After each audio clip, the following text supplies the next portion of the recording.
Welcome to Holy Earth, where we explore the intersection of faith and earth stewardship. I'm your host, Lydia Theobald. And I'm your host, Phil Fernberg. Our guest today is George Handley, a professor and scholar at Brigham Young University, one of the leading voices in Latter-day Saint earth stewardship. We're so excited to have George on today for our inaugural episode of the podcast. Lydia, how are you feeling about this? What is your goal for this podcast of ours? So excited that we're finally doing this. I'm really excited to create a community where people can come, listen, and leave feeling hopeful and inspired and feel closer to their heavenly parents and feel like they know exactly what to do next to help bless the earth. Nice. Yeah. What are you hoping for? I am hoping that something somewhere in our many episodes of this podcast affects someone in such a way that they change their perspective on life. They change their perspective on the relationship with their creator and with their creator's creations and how they can care for them better. Whether that's a conversation we have, a fact that's shared, a story that's told, some music that moves them. Hopefully someone somewhere in our listenership will feel affected in that way. Beautiful. I love that. Well, we're so excited to get to our interview with George, but first we're going to start with a segment called Stewardship Stories.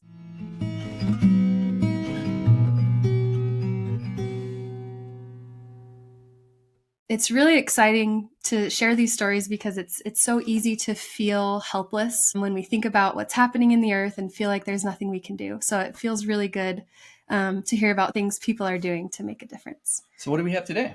So today we have a story about what the Church of Jesus Christ of Latter-day Saints is doing. There's been a lot of things they've been working on to become more water-wise, but there is a big project in 2025 that will save an estimated 500 million gallons of water just in its first year of implementation. So the main change the church is making is to install smart irrigation controllers in more than 3,000 meeting houses across 6 states in the western United States. So according to irrigation supervisor Scott Karpowitz, the smart controllers will allow the church to use 20% less water at these buildings. That's a lot. The controllers have different settings for turf, flowers, and trees instead of just spraying the same amount of water on everything. They also respond to weather, so sprinklers won't come on when there's rain. That's so cool.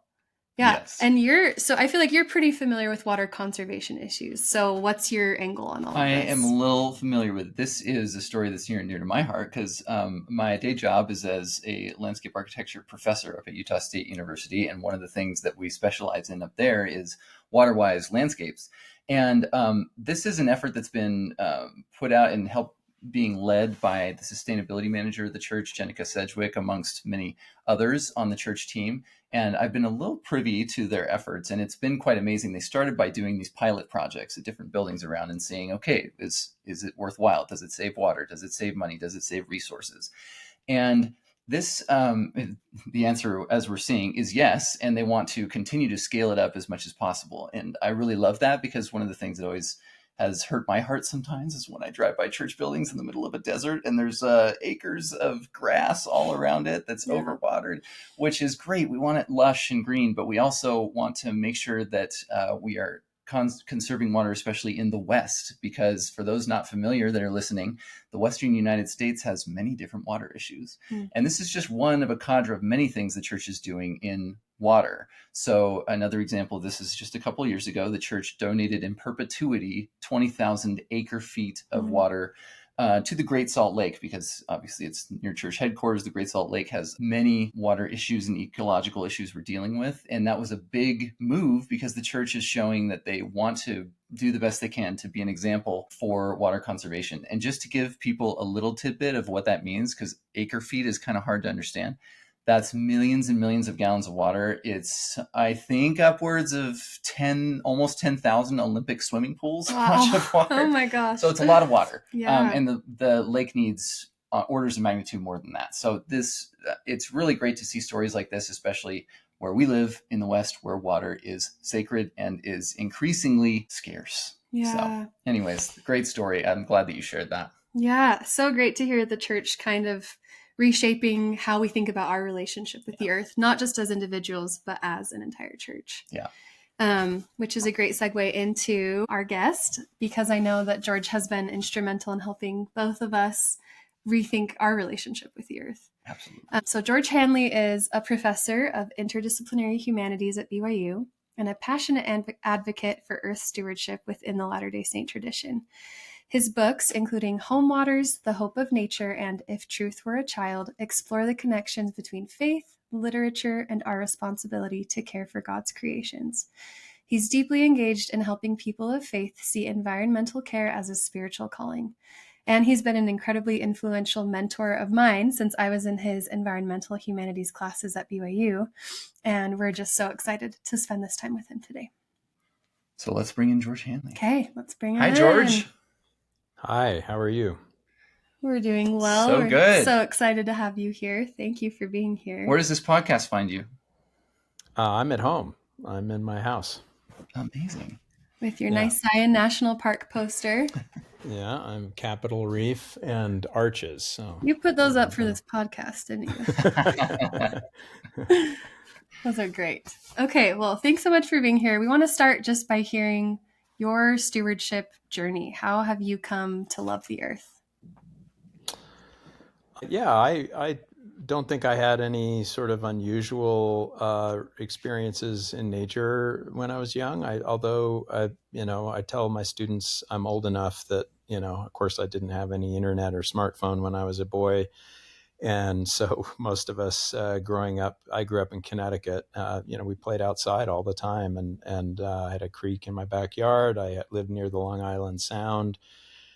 So I think I was in nature a lot more than I maybe realized. And then I did spend a couple of summers in Teton Valley at the Lowell Benion's Boys Ranch, which was my first real backpacking experience in the, Tetons, which if you've been there, it's pretty hard not to be affected by that kind of an experience.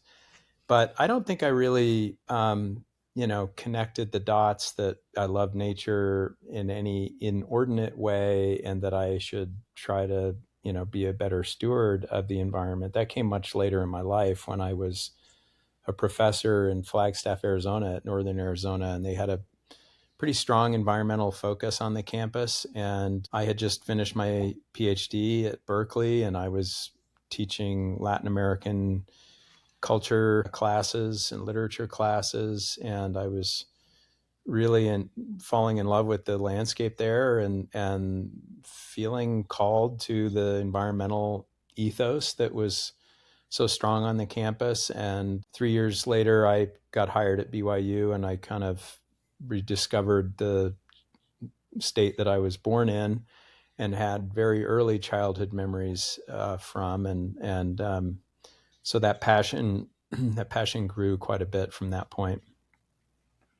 I didn't know that you were just a literature professor first, with no ties to the environmental side of things. So no, I mean, in my field, environmental humanities is a modern, recent development in academia. It was not a thing at all when I was in college or graduate school. I never heard a single word in any of my classes about the environment. So I was actually initially kind of skeptical that there was any connection between literature or the humanities in general and the environment, and I could not have been more wrong. But I arrived at BYU having had a important conversation with a colleague of mine at NAU. She was a Jewish friend who studied eco-theology, and one day we were just walking across the campus, and she asked me what Latter-day Saints believed about the environment, and I told her, and she sort of poked her finger at my chest and said, "You need to write about this." She was really stunned by the things I told her, and she was shocked, frankly, because she didn't think that Latter-day Saints were particularly known for being environmentally sensitive or engaged. And she really felt like it was my responsibility single-handedly to try to change that because of what I told her. And so I arrived at BYU with that thought in the back of my mind. Like, I think I'll write an essay about the restored gospel and environmental ethics, which I did a couple of years later. In fact, I had a student who was a landscape architecture future. He did his master's at Utah State in your program, Phil. But he and I did the research together. I was directing his honors thesis. He wanted to write about the landscape design of the Salt Lake Temple grounds and how it reflected environmental values. And I wanted to write an essay about LDS views of the environment. And so we worked together on it and had a great relationship, and it resulted in my first essay on the topic. So, kind of in the spirit of that, of what that first essay might have said, can you lay out for us, the average listener who says, I'm a faithful member of the Church of Jesus Christ of Latter-day Saints, or maybe I'm adjacent to it, and I also happen to love the earth, or be a person who professes to love the earth, but I don't really know the connection between that. How would you lay out the LDS doctrine on earth stewardship? Yeah, I can tell you, that early conversation I had with my colleague was kind of where it started. I would say it's important, first of all, to recognize that Joseph Smith restored 3 accounts of the creation in the endowment ceremony, but also in the book of Abraham and the book of Moses. And when you put those restored accounts side by side with traditional readings of the book of Genesis, there are a lot of doctrines that stand out as new, or as we understand it, restored, that were there in the beginning that got lost. And one of them is that the world is created spiritually before it's created physically, and that all living things are living souls. That's not an insignificant doctrine, because most environmental philosophy and theology points to the need for us to understand non-human life as having a kind of inherent value and holy standing in the world. Otherwise, if we just think of it as nothing but dead matter or background scenery, we're not as likely to take good care of it. Human cultures throughout history, until the modern era, basically were, built on a close relationship to the natural world and different religious understandings of the holiness of the world and the sacred nature of watersheds and rivers and oceans and forests. And because people relied on those resources for their survival, and respect for the creation is foundational to every world religion. So to have that doctrine stands out to me as the most important. But we have several more. We, believe in the law of consecration, which tells us that all things belong to God, and that we are to use resources of the earth with prudence and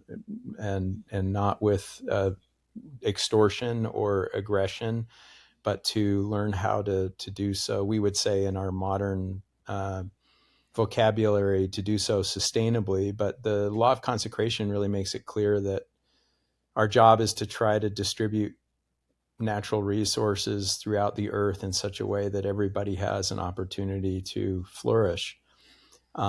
We also believe in an embodied God, that the celestial kingdom will be here on the earth. So, some Christian traditions have a problem with getting a little too dismissive of this earth and focused on the next life. And Latter-day Saint theology really makes it quite clear that life in the body on this earth is actually, celestial existence in embryo. And so everything we're learning and experiencing on the earth matters for our eternal well-being. Brigham Young said, we're not trying to get to another planet. We're trying to earn the right to stay put, essentially. So I think that really creates a focus on this world, and so many verses in the Doctrine and Covenants outline stewardship as a principle, that we're going to be answerable to God for how we treat the creation, and that we should use it with care and judgment, and with generosity toward the whole human family, and even toward the whole ecosystem of the planet. Because if you look even in Word of Wisdom, the Lord explains that he's worried about not only feeding us, but feeding all of the creation, even the wild animals, not just the domesticated ones. And so when we participate in the economy of eating and sheltering ourselves, we're connecting ourselves to the planet and to other living things. So we have to be cognizant of those other beings and caring toward them as part of our stewardship. So it's a pretty compelling picture, actually, when you look at it overall. And a lot of my reading in eco-theology and environmental philosophy suggests that we really have extraordinary, standout principles and doctrines that we should be paying much closer attention to. I love that you shared the tenet of the spiritual creation of everything before it was physically created. I was just talking about this with my kids the other night. We were having our little quick scripture study, or maybe I should say scripture conversation, because I'm 7, 5, and 1-year-old, so it's not a super quiet and reverent and civil conversation. But we were talking about this very thing, and that if we as a religion, some people would say uniquely, but we believe that we have heavenly parents who are both spiritually and literally our parents, and are also spiritually and literally the parents of every living thing, then that means that you are in kinship with every living thing on this planet. Plant, microbe, animal. That totally changes the perspective when you think about the fact that these are also living things that are living symbiotically with you, and you depend on each other for raiment, you depend on each other for nutrition, for living. It just, I can't think of a world where, if you have that understanding come to you, where your paradigm doesn't shift if you already had it. And I'm going back to that moment in maybe the 90s when you're talking with your colleague. And it makes total sense that when you lay it out that way, she would have said, "You must write about this, George," because you're walking around with probably a common misconception about what LDS doctrines might be. And then you hear that thing and you say, well, that's revolutionary in the theological.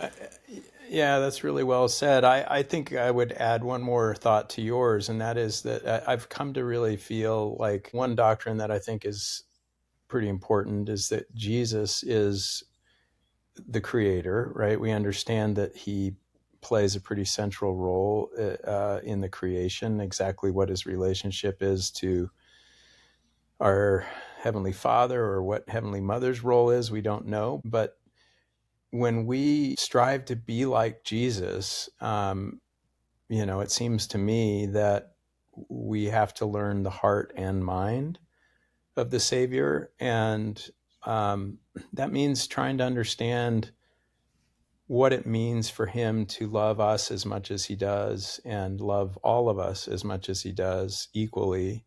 That itself is a pretty tall order for most of us most of the time, right? But it goes beyond that, right? It's really about understanding the heart and mind of a creator and a redeemer who loves all of creation.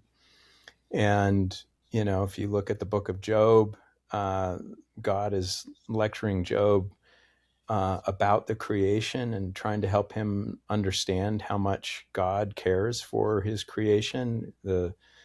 The account in the book of Moses, Moses witnesses the creation and is overwhelmed by it, and overwhelmed by the love of God, because even though he says, "I feel like I'm nothing when I look at all of this," God also tells him, "Thou art my son, and you have a special relationship to me and to all of this. Like we're as human beings uniquely capable of awe and wonder and love and appreciation in a way that no other creation of God is quite as capable as we are of those feelings and emotions." And Section 59 makes it very clear that God really wants us to take delight in his creations. He gave them to us for that very reason. So he also says he's quite disappointed in us when we don't, when we don't appreciate it and when we misuse it. He's pretty clear about that. Oh, that's so beautiful to think about how much Jesus loves the earth. Like, it's such a simple truth when you say it out loud, but I just feel it so deeply. I feel kind of emotional hearing you talk about how that's our goal, is to become like Christ in his love for all things, for all of creation. Even the things that we don't know at all, the things that are so, far down in the ocean or so remote that we've never seen or experienced, or the things that aren't pretty or easy to understand. We're asked to reach that level of expansive love that allows us to see and appreciate those things too in a special way. And that kind of connects to, there are some misconceptions or maybe just things that are tricky to reconcile that I'd love to hear your thoughts on. And one of them is sort of this idea that we know that we are, in a sense, God's greatest creation. So how do we reconcile knowing like we are the children of heavenly parents? Other creations aren't children of God, but they are valuable creations. So how do we reconcile that relationship of saying, well, in a sense, we are more important, but we still need to treat everything with so much reverence and respect? What are your thoughts on that? Yeah, it's a hotly debated topic in environmentalism generally, right? Lots of environmental philosophers and thinkers and writers and activists have rightly pointed out that human degradation of the natural environment comes from a kind of egotism that has basically forgotten that we share the planet with other creations. And one answer to that is to say, well, maybe we need philosophies and worldviews that diminish our role somehow and try to elevate the role of other creations. And I think in some ways, although understandable, it's a bit of a misguided approach because it ends up sort of pretending that we're not more centrally involved in the process than we are. And I think it diminishes some of our unique capacities for moral agency and some of the depth of the ability that we have to experience wonder and appreciation. I do think actually there's evidence in creation that some animals are capable of wonder and some kind of maybe what we might call aesthetic experience, but the level and depth and range of our abilities in that regard is really extraordinary. And to not cultivate that is really to diminish our own humanity and to not remember that we play an important, if not central, role in shaping the history of the planet. You know, climate change and other kinds of environmental problems that we're facing today really show us that we are actually the most important agent on the earth.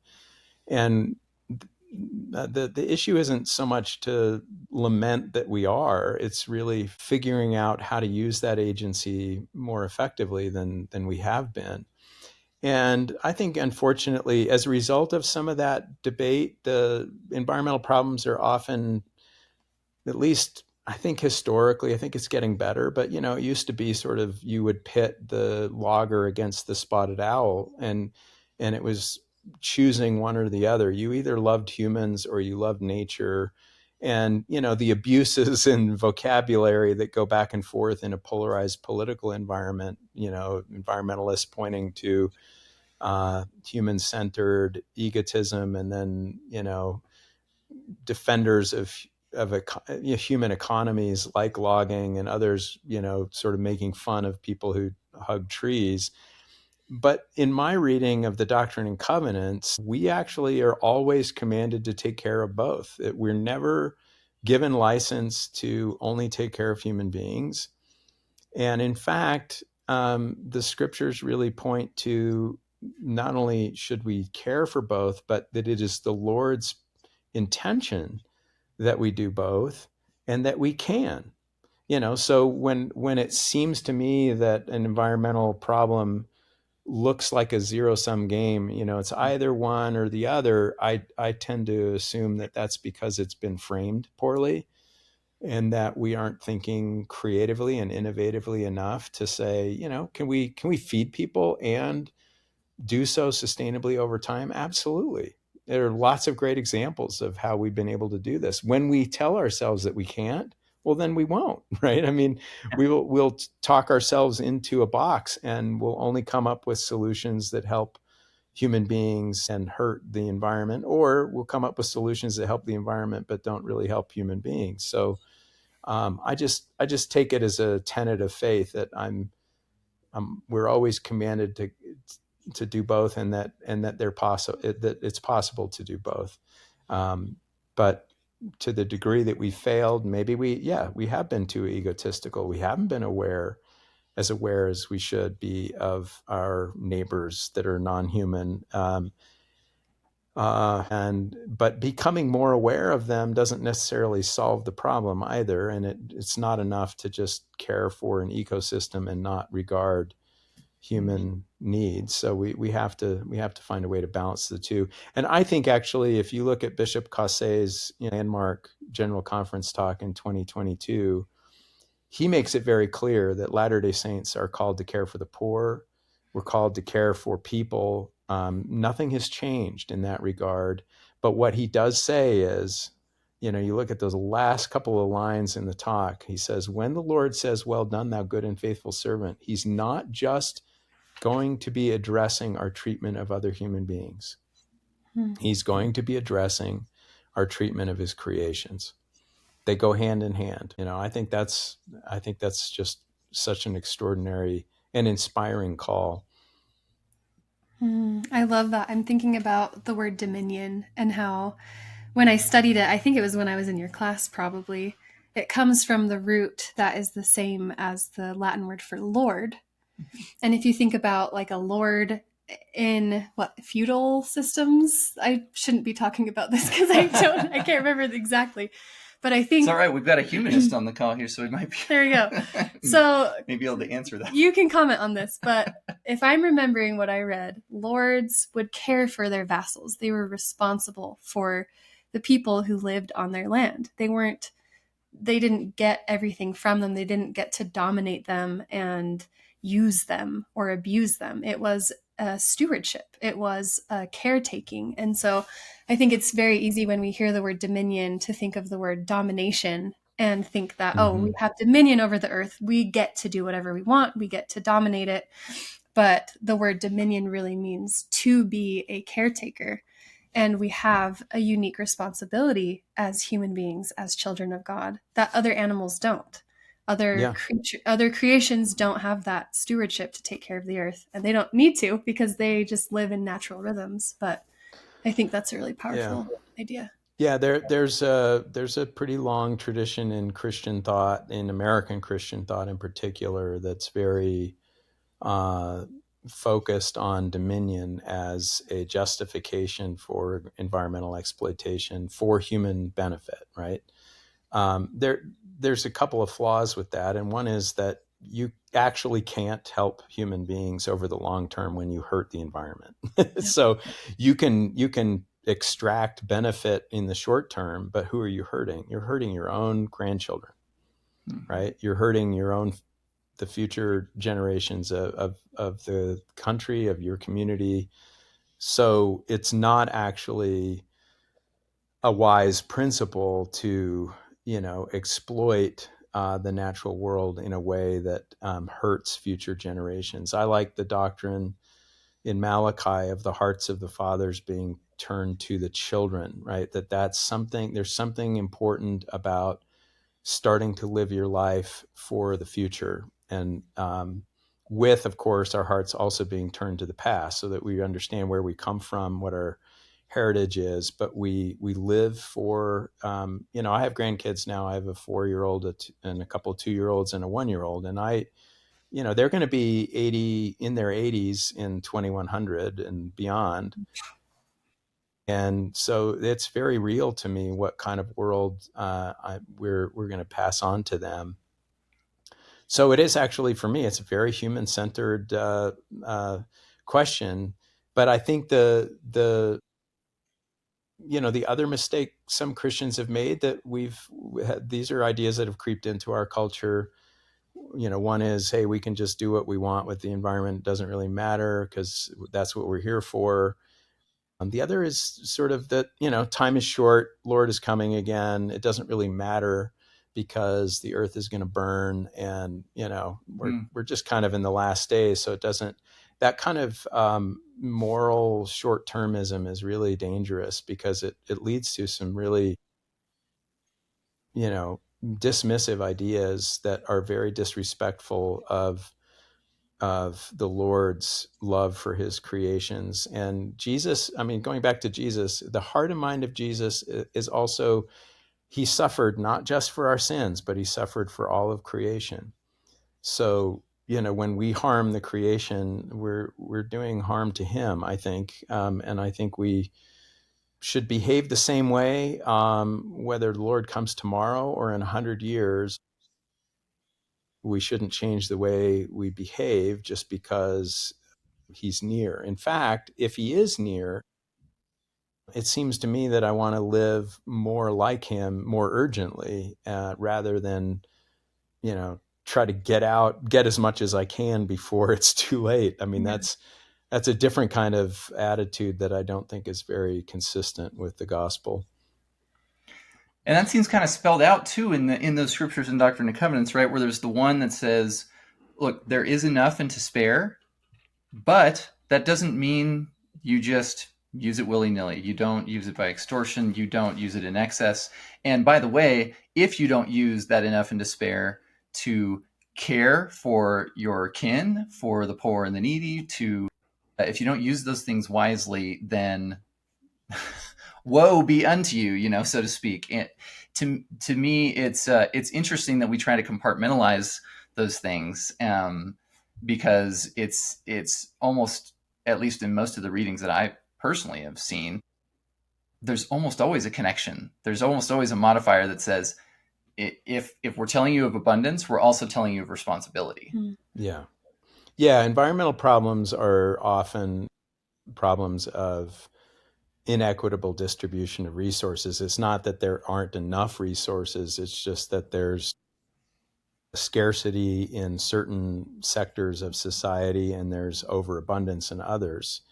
And, maybe we would prefer that not be done unilaterally by faceless government force that, doesn't respect human agency. I can understand why we're hesitant to adopt those kinds of philosophies, but to pretend that we don't have a responsibility to the poor, is really dangerous thinking. I mean, environmental problems also affect the poor disproportionately, right? We know this is true of pollution, and we know it's true of biodiversity loss, and we know it's true of climate change, which are three of the biggest problems we're facing. All of those problems affect people who have less access to healthcare, who are more dependent upon environmental conditions for their well-being, and are in parts of the world where you create a little bit of environmental scarcity and suddenly you have very serious problems on your hand, either in terms of political conflict or refugee situations where people have to flee. I mean, we know there are tens of millions of people just in Bangladesh alone who live at or below sea level. And with rising seas, they're going to be facing pretty serious circumstances. And if people are relying on fishing and the coral reefs are bleaching because of excess carbon in the ocean, their livelihoods are at stake. So there are a lot of really important humanitarian reasons to care for the environment, which again just goes back to what we were saying. It's too bad that the environmental movement polarized in the way that it did, and it created this impression that you're either a tree hugger or you love the logger, but you can't do both. Yeah. And I think there's an interesting dynamic there too, right? Because I feel like when we're talking about this in environmentalist debate, or maybe the subtext for what we're saying now particularly is it's around the world, but it's particularly pronounced in the American political context. And it's interesting that it also overlaps with the religion, especially where we're at here in the Mountain West, because, many say that this is a truly and uniquely American religion the Church of Jesus Christ of Latter-day Saints is founded on. And I'm curious to know a little bit more of that trajectory. What have you seen in the journey of both the doctrine of stewardship and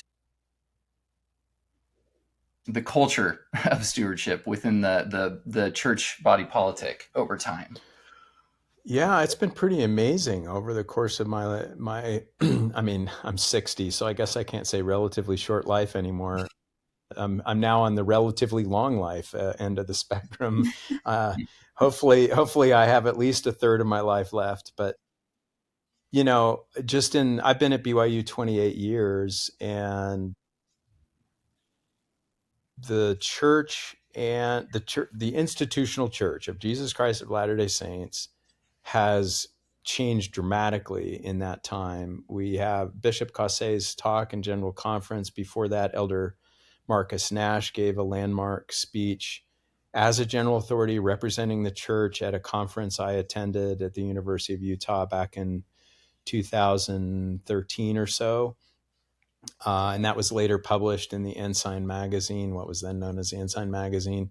And now Elder Bishop Caussey has a sustainability office as sustainability employees who help develop the programs that you just mentioned in terms of water conservation and other kinds of things. I mean, it's really exciting to see what the church is doing institutionally, but also we're seeing more and more emphasis on the principles of stewardship in the teachings of the church. And my expectation is we're going to see more and more of that. I think the church recognizes the need for more clarity and more boldness in teaching the doctrines that we have and making sure that members of the church understand them. At BYU locally, I've seen a massive sea change. BYU has a sustainability office, and they do tremendous things. And I've never felt anything but support. And all my time at BYU, I've felt support teaching and talking and having symposia and guest lectures all about environmental stewardship. But what I've seen change is that when I started doing this sort of stuff 28 years ago, honestly, I could count on one hand the number of faculty who kind of shared my views, and we felt like we were really, really small.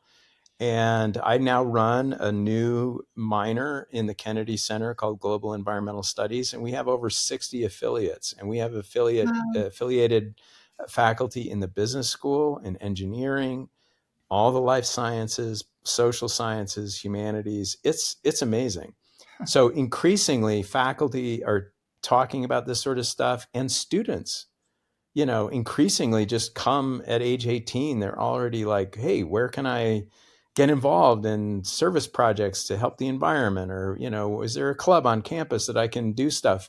It's just a different feeling of the place. And, we've seen the same change too in politics, to address that briefly. But, our congressional delegation from Utah, to the degree that they're representative of a ethos in the state, which doesn't represent obviously the whole church by any means, but there's been a shift there too. I mean, it used to be much more clearly delineated by party affiliation and other kinds of things, and I think that's less the case now. I think there's just more willingness to say, well, we can look at conservative or liberal approaches to different kinds of questions, but we're in this together.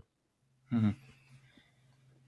It's that's an amazing trajectory from misfit to mainstream, basically, on campus. There, right?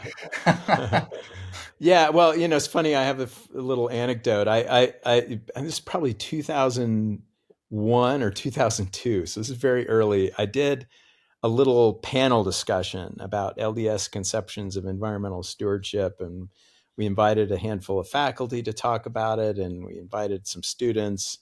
It was very, very sparsely attended. It was a tiny little event, but I put up flyers around our building, which was affectionately known as the Jesse Knight Humanities Building back in the day.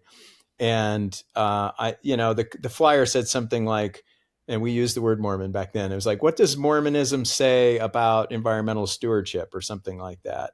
What does Mormonism have to offer the environmental crisis? And a student took a marker and wrote across the flyer, "There is no environmental crisis." And it was like, oh, okay. All right. Okay.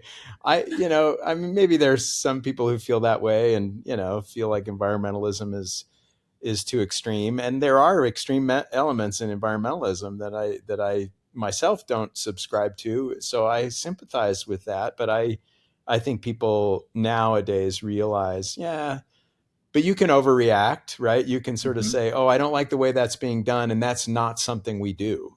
As a member of the church, we don't care about that. But that's just not. Hopefully, we get to the point where that's just completely rooted out, right? And that we all understand that caring for creation is central to discipleship. End stop. Yeah. Thanks for sharing that trajectory. That's really interesting to hear. And we're getting close on time, but we do want to hear about the anniversary of Stewardship and the Creation, which was a landmark collection of essays that you helped edit. And I think you had an essay in it too, right? Mm-hmm. Yeah. So can you talk just briefly about what was the reason for that book? That was 20 years ago. So kind of where was the feeling at that time and what has grown from that? Yeah, so that was just a few years later from what I was just telling you. So we held a symposium in 2004, if I'm remembering correctly. And it was, we kind of beat the bushes, but we got a decent group of people together. Many people who came from outside of BYU who were LDS. We had several people who were not LDS who were also part of it. But one woman actually who had written her PhD thesis on comparing Mormon and Catholic views of stewardship. And she lived and attended church in northern Arizona for a solid year with Latter-day Saints to learn about attitudes towards the environment. And she had remarkable things to share. So we held the symposium, and then we issued a call for papers from the symposium to expand into article length essays. And the Religious Studies Center published it, Stewardship and the Creation, LDS. Now I can't remember the subtitle. It's like, anyway, LDS Perspectives on Nature or something like that. Why don't I remember things I published? Anyway, so we published that book. It's out of print, but you can find it online. Actually, it's still available online, And for and free, I've noticed. and for free. Yeah. I had not realized it was 20 years until Brayman Leak, who's the sustainability coordinator at BYU, pointed it out to me, and he was like, "Hey, we should celebrate that." And I was like, "Oh yeah." So we are actually holding a symposium in November, November 14th and 15th, on stewardship. And this has Board of Trustees approval. We're actually waiting on an invitation to have a general authority be our keynote speaker.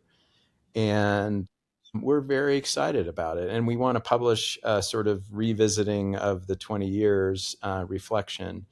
And I can already tell you that the difference is pretty stark in terms of the variety of disciplines that like I say, I don't think I knew one person in the entire business school who was adjunct who was interested in this topic. And now there are many, and many of them are running the business school. So they have positions of leadership, and they're really insightful and visionary.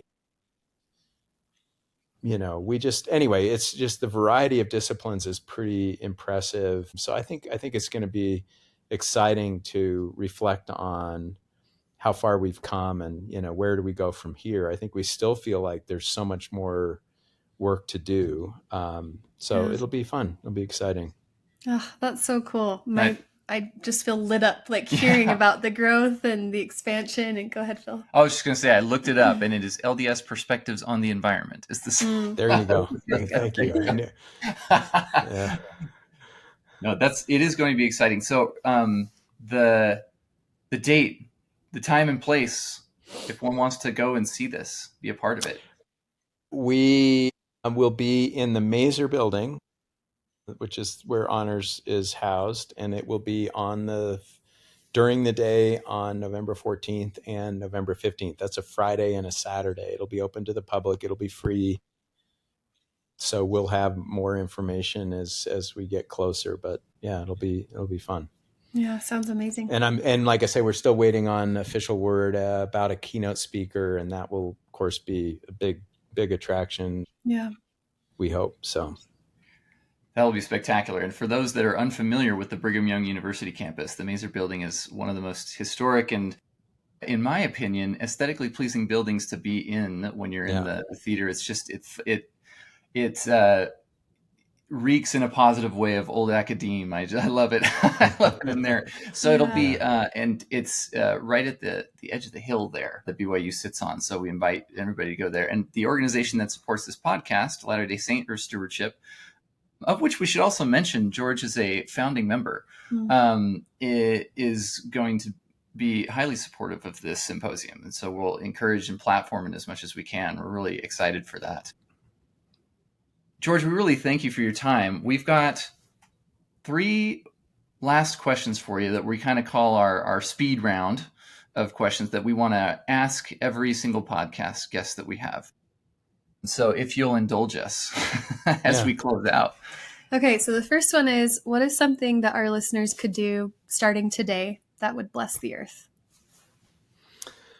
Well, I actually have a long list, but let me make it really simple and say I think it starts with appreciation. So if it means taking a little journal with you, writing down experiences that you have in the outdoors, but just really marking your relationship to the natural world and in an important way, try to understand where you are. Really open your eyes to its native qualities, the conditions of the climate, the biodiversity that's around you. And I mean, start right where you live, in your house and in your backyard and in your neighborhood, and expand out from there. But I think just, really going on what I like to borrow from Annie Dillard, go on a reconnaissance mission, right? Really try to figure out where it is you are and learn all the qualities of the land that you can. And that's how you develop a relationship. That's when you start caring. So that's where I would start. My nature journal experience in your class was so sacred to me. So I totally second that for all our listeners. Excellent advice. Where was the last place you felt a deep sense of awe and wonder? Well, this will sound like a repetition of what I just said, but I have such a deep relationship to where I live that I feel it every single day. Sitting on my back porch, I have a mulberry tree in my backyard that is just stunningly beautiful, and I go into the Bonneville shoreline and up Rock Canyon all the time, and I just cannot get over the valley that I live in, and I love seeing it from different angles. I love getting on the west side of Utah Lake and seeing the mountains from there, or very far south and looking north. Or this morning I was on a bike ride very far north looking south, and this valley is just extraordinary. I just feel so lucky to live here. So I feel it all the time. That's beautiful. Okay, last question. How has your commitment to earth stewardship brought you closer to God?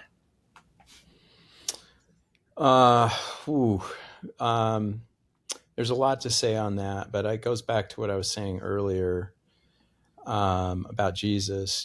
Section 88 is probably my favorite section in maybe in all scripture, but it's certainly my favorite section of this Doctrine and Covenants. And the description of the light of Christ being in the light of the sun and the light of the stars and the light of the moon, and being the light that allows me to see things and perceive things. And then the promise that's given in there that when you've seen any of these kingdoms moving in their majesty, you have seen God.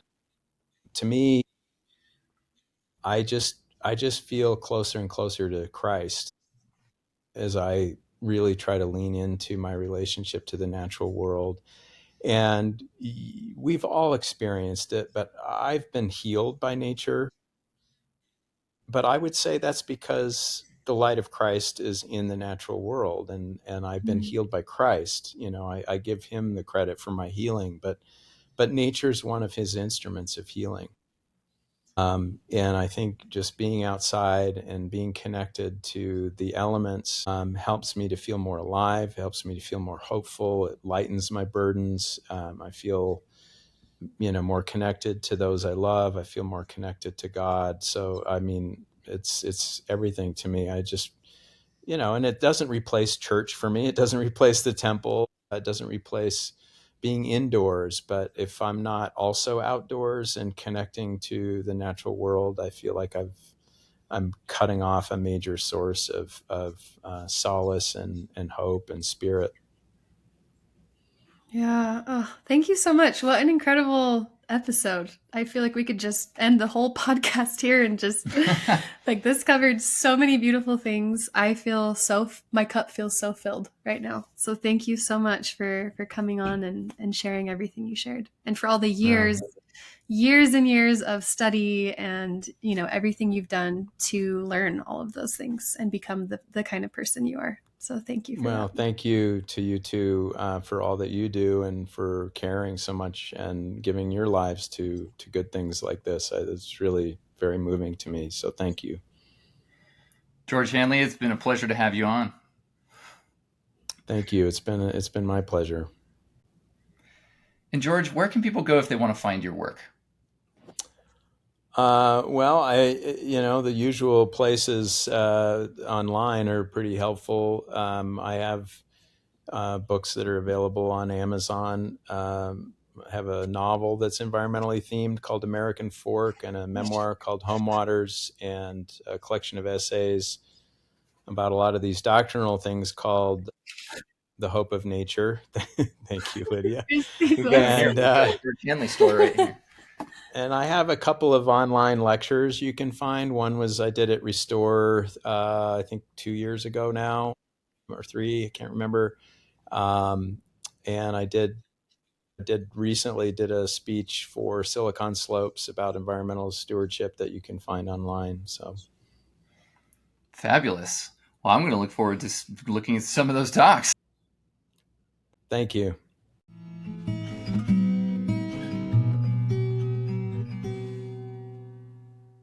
We've reached the point in our show where we plan to share listener feedback. We would love to hear from you and create a community where we can support each other as Earth stewards. Please reach out to us by commenting on YouTube or by emailing hello@holyearthpodcast.com. You can also follow us on Facebook, Instagram, or TikTok at Holy Earth Podcast. And if you would like to get involved with Latter-day Saint Earth Stewardship, visit our website at ldsearthstewardship.org and sign up for our newsletter.